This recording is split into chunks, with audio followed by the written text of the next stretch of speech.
Hello, welcome to Dr. Boyce Watkins on AOL Black Voices. As you know, I'm Dr. Boyce Watkins from Syracuse University, from AOL Black Voices, from Your Black World, and staring you in the face with everything that I think you need to know, and maybe some things that you think you need to know. And one thing that I think we all need to know is about Ryan Mack. If you don't know about Ryan Mack, to give you a start, Ryan Mack is on the cover of the Network Journal magazine as one of the leading young, 40 under 40 list. I don't even know what that means. As far as people under the age of 40 who are kicking ass and taking names, Ryan Mack is at the top of the list. And Ryan is the CEO of Optimum Capital Management. And I want to say welcome to the show, Ryan. Thank you for stopping by. I'm humbled to be here. I think they just wanted access to my listserv. That's why they might have given me honors. I'm telling you, what's so funny is that we didn't even know that you were on the cover of this magazine, and we just had it sitting here. And you pointed it out, and it's like, hey, by the way, I'm on the cover of that, so that tells you, what kinds of things this guy's doing, just out of this world. And I have a lot of respect for you. My brother Lawrence, who runs Great Black Speakers, Great Black Speakers, man, that's definitely an organization doing a lot of great stuff. Yeah, so, he has a lot of respect for you, and because you guys are frat brothers, right? You're both alphas, frat brothers, and I just got to promote Great Black Speakers. They are doing, as you know, that's your brother, but they are doing some things and making sure that education is getting to different colleges all across the country, and so he's been helping me to get the message out of just financial literacy and fiscal responsibility. So him and Diane and everybody else at the organization have been doing some phenomenal things. Yeah, changing the world one speech at a time. That's the logo. So exactly, that's important. And one of the things I like is that you, as a financial expert, are doing your part in a significant way, in a meaningful and impactful way. When it comes to changing the world one speech at a time, and you are, I'm gonna tell you how I became exposed to your work.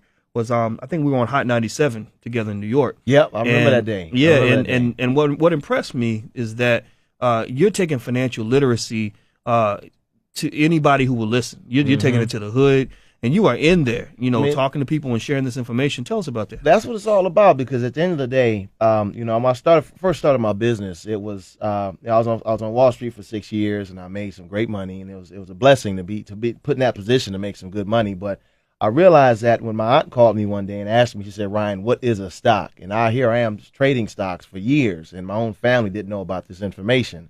And, as not the atypical story in the black community, we didn't come from a whole lot of means growing up. So I really wanted to make sure that people like my family, my mother, my father, my brothers and aunts and uncles and cousins and everyone who weren't necessarily exposed to a lot of this information had this information. So when I left Wall Street, to go into financial planning, the first company that I interviewed for said that, unless you only work with high net worth individuals, everybody else is a waste of time.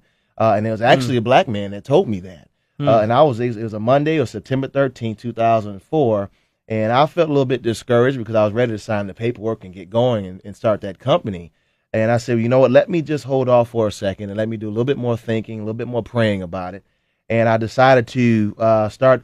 Well, at that time, it was Pillar Capital Management, but the name was already taken. So of the official launch of Optimum Capital Management was September 14, 2004, where I really wanted to go and to teach financial literacy and financial planning to individuals of all demographics. And we'll go, and we have a group of Bloods and Crips and Latin Kings that we work with on a regular basis, a lot of formerly incarcerated that we work with on a regular basis. And then we'll go, like last month, we went to Deutsche Bank and Johnson & Johnson and Microsoft and Accenture, KPMG. So we'll run the gamut in terms of making sure that from nuts to soup, rich to poor, all demographics, all backgrounds, creeds, and cultures, is making sure that they have access to this information so we can move up together as a country, because I think it's just so pertinent, especially in these times, these hard economic times these days.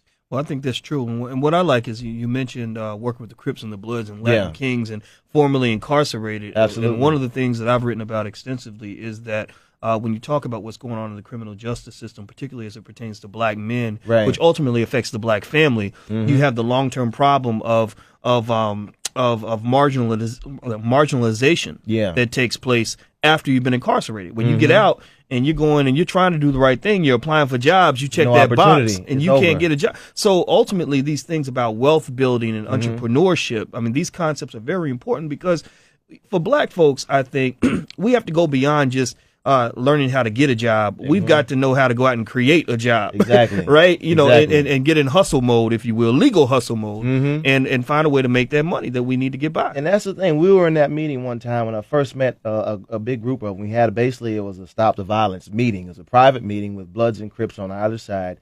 And I pretty much picked out the leaders of the organization. I'm not one to do a whole lot of talking, and especially in meetings like that. I kind of just like to listen. So one of the guys, I said, look, man, meet me at the